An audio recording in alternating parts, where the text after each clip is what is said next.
একটা মানুষের সার্ভিস টাইমটা হচ্ছে সে 25 বছরে চাকরিতে ঢুকলো আর 59 পর্যন্ত চাকরি করে।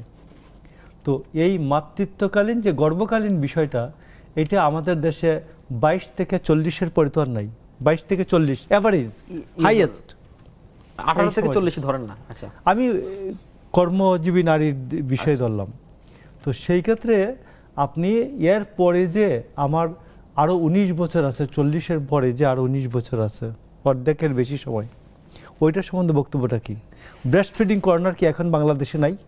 প্রায় আমি তো সব কারখানাতেই দেখি যে ব্রেস্ট ফিডিং কর্নার আছে, সচিবালয়ে আছে, ডে কেয়ার সেন্টার আছে বাচ্চাদের।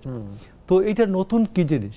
আমার তো মনে হয় যে এটা চ্যাট জিপিটি যে এআই দিয়া যদি করে যে এইরকম একটা অর্ডার করে যে এইরকম আমার একটা লিখে দাও, ম্যানিফেস্টো লিখে দাও, তো চ্যাট জিপিটি এর থেকে সুন্দর লিখে দিবি।